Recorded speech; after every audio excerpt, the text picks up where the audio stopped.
Hi, it's Aja Simmons with It's Time Kids Children's Development Series, and we are back. We are back with a new development poster, and this time we are addressing brushing your teeth. There's a quick glance at our new poster.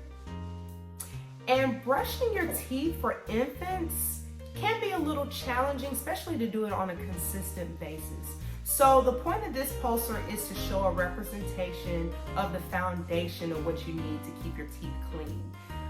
Of course, brushing your teeth, flossing, washing your hands at the end, and of course, celebration, right?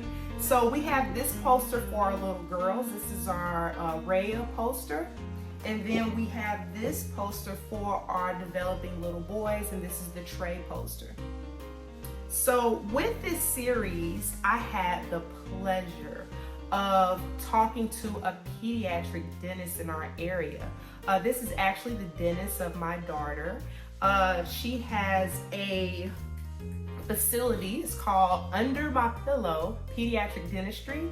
And I had the pleasure of talking to her, and I learned so much. So let's take a moment and go visit Dr. Candace Grace.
Candace Grace, and I am so excited to be here to talk to her about pediatric dentistry. Happy for you to be here.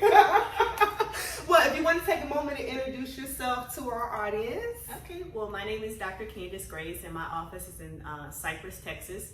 It's off of Tuckerton and Fry Road, right next door to the HEB. That's our flagship store in this center. I've been a pediatric dentist for about 10 years.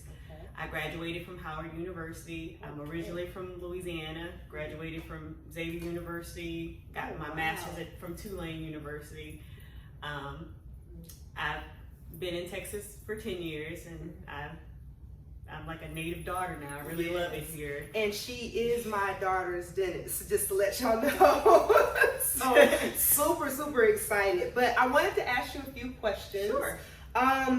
So I hear mixed things, but like at what age should a child go to a dentist or start going to a dentist? So traditionally it's been said 3 years old, but unfortunately we started seeing a lot of children under the age of 3 with cavities. So now the American Academy of Pediatric Dentistry recommends that as soon as the child has their first tooth, which could be 6 months, it could be a year, that they come and see us. Really? Just so we could talk to parents about certain things like not letting them go to sleep with a bottle, whether it's milk or it's juice. We also want to kind of warn them, yes, we want to kind of try to warn them about not giving them too much juice throughout the day, because a lot of parents think, well, we water it down. It's a lot of water. It's mostly water and it's just a little bit of juice. But even if you water it down, all it really does is alter the taste. Not really, it doesn't take away the sugar. And with juice exposure, it's very important. It's better for them to have a full strength cup of juice once a day than juice throughout the day. That's watered down. You're feeling like that's better. So it's all about the exposure. Right. So we try to warn parents about that. We try to warn parents about fruit snacks and raisins, things that are, supposed to be good and healthy. Things that every kid loves. Yes, ma'am. That every kid loves, but it can cause cavities. Okay.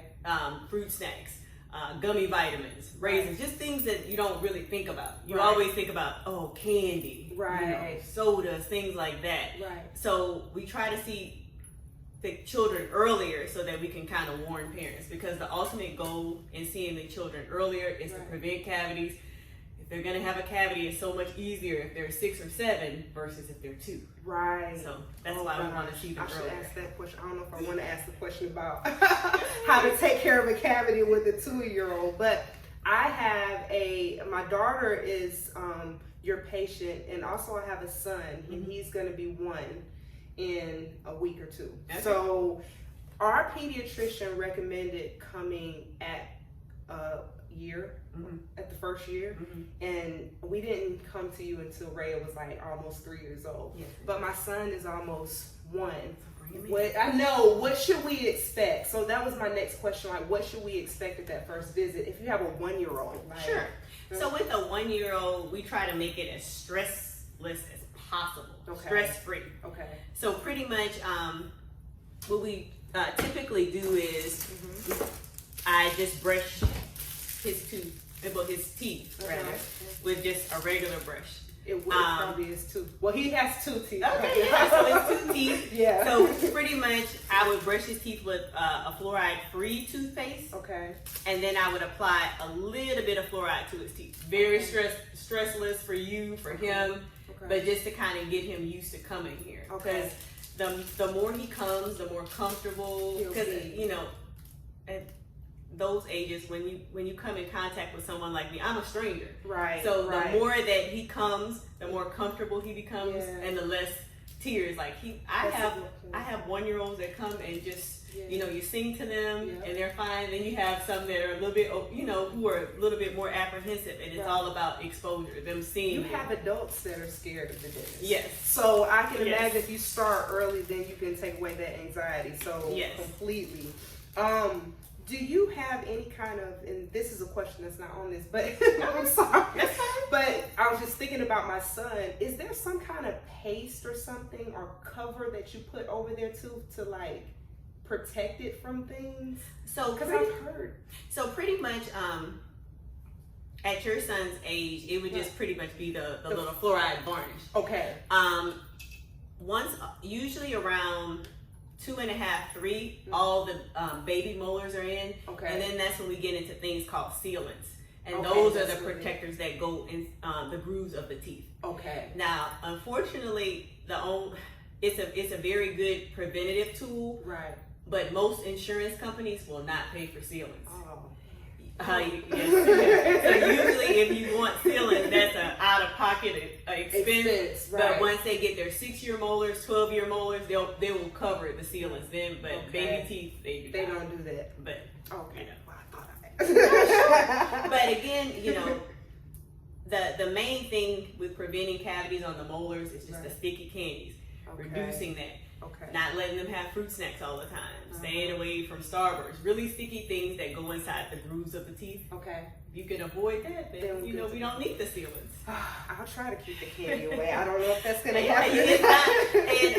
And I'm not one of those unrealistic people who Right, are like, right. Never have candy. You can't Yeah, ever but you have can't candy. keep it away. Everything, every There's holiday, birthday parties, there's all kind of things. So Exactly. it's not something that you can just completely keep Eliminate. the child away. Right. But another tool that I'll tell parents that come here is water.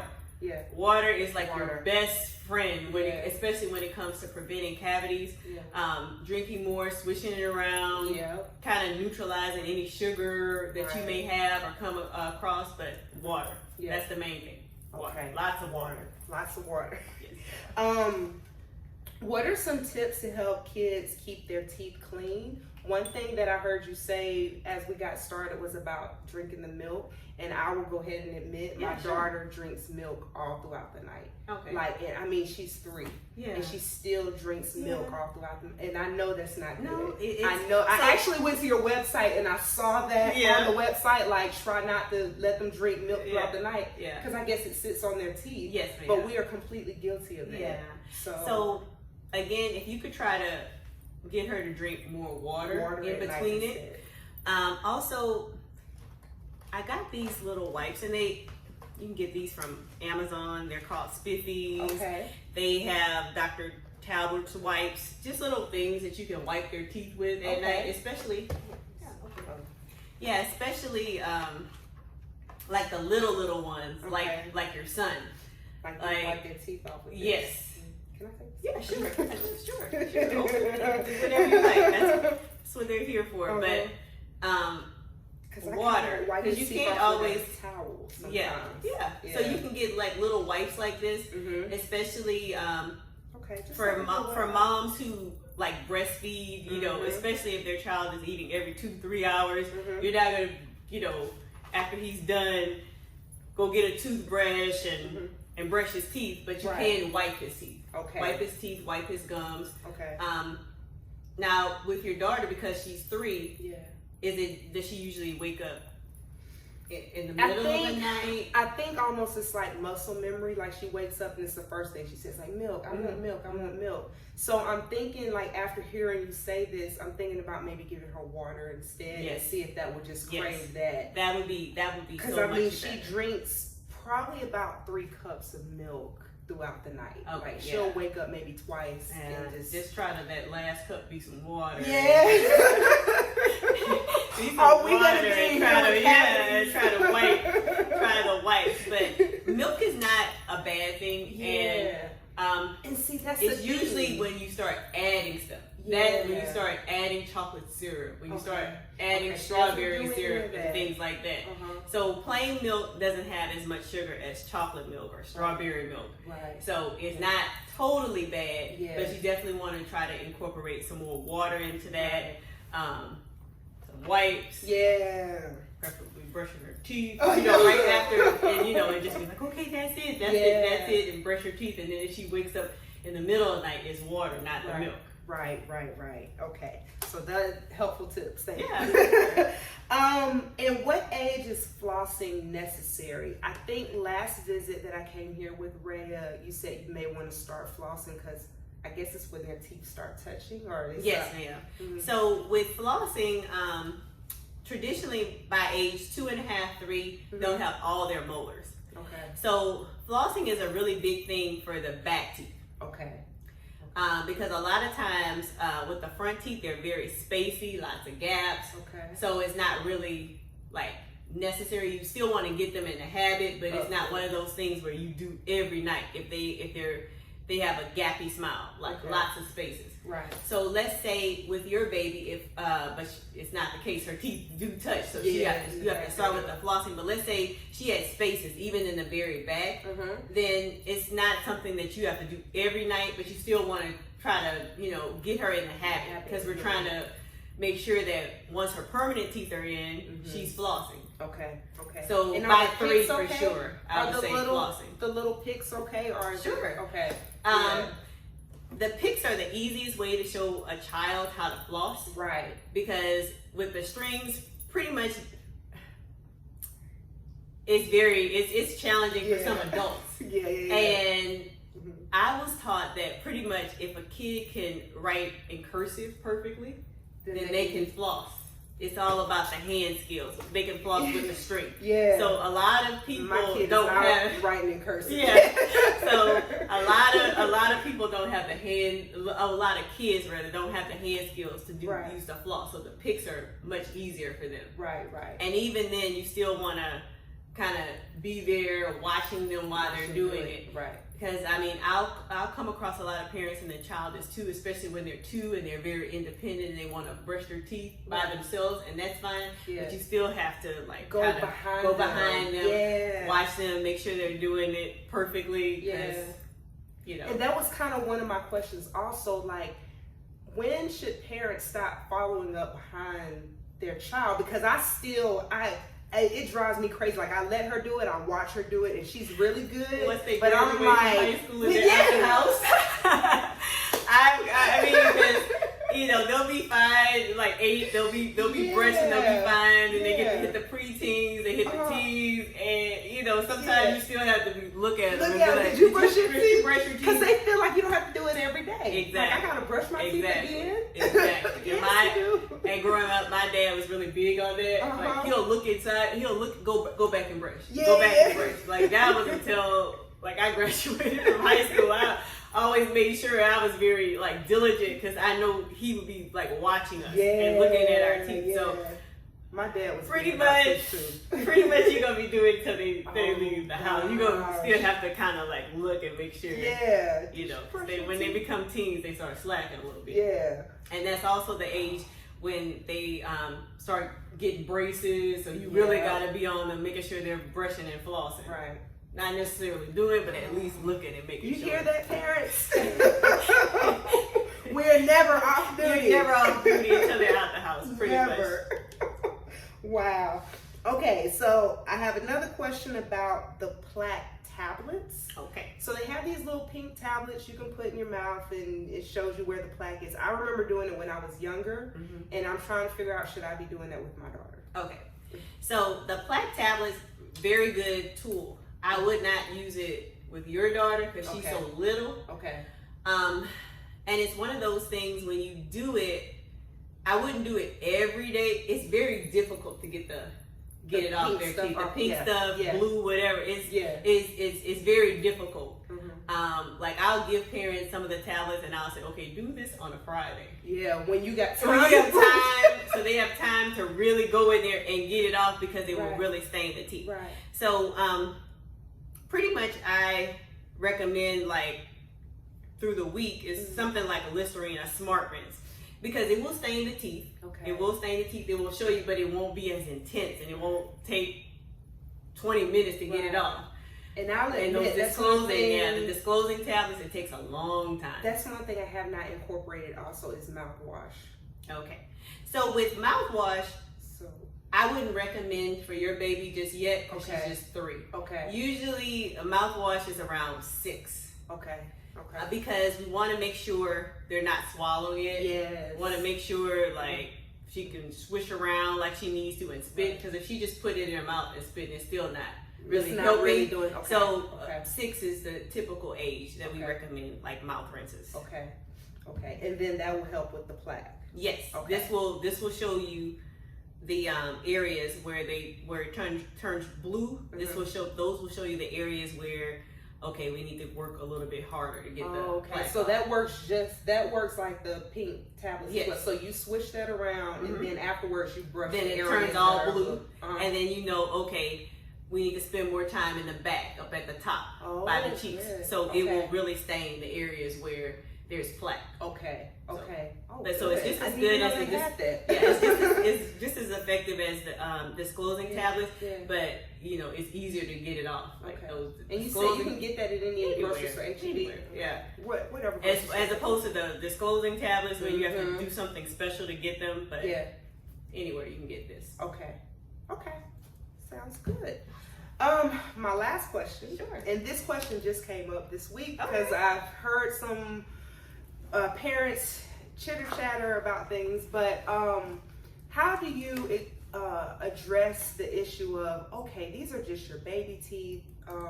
Very good question. Let's not worry about those baby teeth right now. And I know as parents they still try to take care of the teeth, but some parents are like kind of lack a little bit because they're like, they're just baby teeth. They're gonna get their permanent teeth and be all right. So they'll get another set later in life. So the only problem with that, and I hear that question all the time. The only problem with that is like, let's say your child is 5 years old. They get their first cavity, and I'd rather them be 5 than 2. But let's say they're 5 years old and they get a cavity down at the bottom, a back molar. That tooth is going to be, let's say the very back, the last molar, baby molar. That tooth typically falls out around 12. So a lot can happen in those 7 years. And a lot of people don't realize is that as far as like cavities and it's like a bacterial infection. Cavities will jump from tooth to tooth. Wow. It could. And in 7 years, that tooth could get really bad. It could cause the child a lot of pain. Pain that is so unbearable that it'll affect them in school. You have to think about that. Anyone who's ever experienced dental pain knows like it could be sharp, it could be very painful. It's hard to concentrate. So we got to keep that in mind. Also, as the cavity will continue to grow, there's always the risk of infection.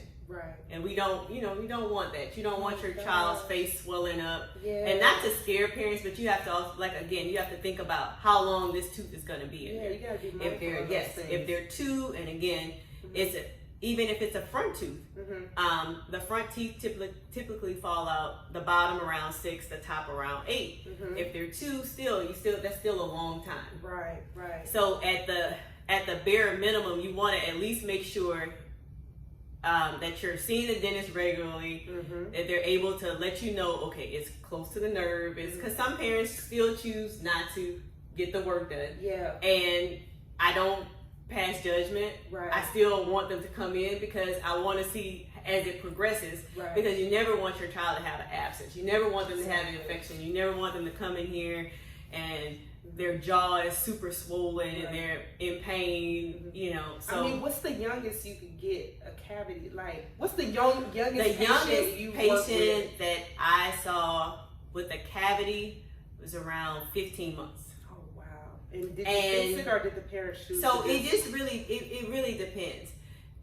Unfortunately, if it's a whole bunch of cavities, then I've had to fix it. And when they're young like that, it's not really anything where you can give them, you pretty much have to put them to sleep, unfortunately. Oh, God. And again, another reason why we want to see them earlier, because at that age, pretty much under 3, you're putting them to sleep. Because they don't understand, they can't process things like the same way a 6-year-old or a 5-year-old or even a 4-year-old will process things. So at that age, 3 and under, they're pretty much going to be put to sleep. And then the recovery is probably tough too, because I mean, even for an adult, when we get a cavity fix and what is it called? The stuff wears off. The pain medicine wears off. That lidocaine wears off. So it's just a difficult process. Whatever it is, So, but if it's 1 or 2 teeth, I may not treat it right away. Probably wait until they're a little bit older. Do little fluoride treatments, kind of monitor them. Go over dietary instructions, things that we can do to slow down the process, because it's a process. When you get cavities, it's a process. It starts small and then it eventually gets bigger. So then we'll talk about things like, okay, they can't have juice. It's just absolutely no juice, because if we're having juice and we have cavities right here in the front, it's just going to get worse. So it just kind of depends on the amount of decay, because sometimes you can't help it. If they have a whole bunch of cavities, then you have to go in there and you got to do something. You can't just monitor it and do things. We got to take care of this. That was a great question. So that's the reason, why pediatric dentistry was created, to just, address the needs of the baby teeth, because again, a lot of parents think, they're milk teeth, they're gonna get that too. So but you still want to take care of those teeth. You want to try to make sure that the issues, if your child does have a cavity when they're little, when they're older, they don't have those same issues. So yes, they're practice teeth, but we gotta have good practice. So when they get the real teeth, so then when they get their adult teeth, they'll know what they're doing. They already know, okay, I have to floss, because cavities, there's a environmental component, but then there's also just genetics. I've seen kids who don't brush their teeth, never get a cavity. I've seen kids who are very good with their brushing and their flossing, and they do get cavities. But it's just all about coming here or any pediatric dentist and establishing good habits. That's funny that you brought that up, because I was the kid that brushed every morning, every evening. My dad was big about keeping my teeth clean, but I always had cavities. Every single visit I would have cavities. But I had a friend that brushed her teeth once a day. In the morning. Never had a cavity. And never flossed. I said, that's unfair. So genetics play a role. So for someone, like if I saw a child like you, then I know like we have to be so genetics is kind of against us. So environmentally, we have to just figure out like what are you eating, what we can do to kind of give you a advantage. You know, kind of to come in one day and not have. Yeah, it's coming. Yeah, what do we have to change so that you can have your cavity-free visits? Yeah. It wasn't until I became an adult that I maybe it was poor brushing habit. I don't know what it was, but I know I was doing the work. But I just. Yeah. But anyway, that's just my childhood. I appreciate. And we'll make sure that your son and daughter don't have those same. Those same issues. Thank you so much. You're very welcome. I appreciate you so much for coming and let me come into the facility. And I'm gonna, if you don't mind, I would like to do a little tour where I could just because this is one of the best facilities I've ever seen, like pediatric or adult. Like this is a beautiful facility. It's so organized, so like advanced, like and paperless. We try our best to have happy kids. You know, the kids. You know, every time they come, we want it to be a happy, pleasant experience. You know, sometimes it doesn't go that way. Sometimes they're nervous, but we want them to walk away knowing, you know, it wasn't that bad. It wasn't scary, and I can do this. You know, a confidence boost for them. Thank you so much, Dr. Grace. Thank you. Thank you. Well, I hope you enjoyed that interview, and I wanted to give you a few details about what will be included with this poster. I do have a toothbrush and toothpaste. And I have one for little boys and one for little girls. You will also get the infant flossers, which my daughter has just started using these because she, as you heard in the interview, she just turned 3 and her teeth in the back are starting to touch. So she has started using these, so I will include these. I, of course, have the stickers. Have 2 sets of stickers that you can put on your poster along with the marker and wipes. I also, since in the video we were talking about the wipes you can use to wipe off the teeth, I had to include those. So I do have a box of these that I will include in the box as well. And a new thing that I'm adding is the timer. Now this is a bonus. We haven't used this yet in our brushing our teeth adventure, but this is like a little timer to make sure that your children are brushing their teeth for the correct amount of time. I know with my daughter, sometimes she's like, okay, I'm done. So this will be cool. I just ran into this, so this will be cool to see if we can get her to at least brush her teeth for 2 minutes. So I'm really curious to see how this works, but I would include this in the box as well, so you can tell me how you feel about it. I would love to hear feedback about how it works with your children. Thank you for taking the time and joining us today. I hope you learned something and gained some useful information. Again, follow us on our platforms on Instagram, on Twitter to learn about our new products as they come out. And as always, I hope you have a good day and thank you for your support. Bye.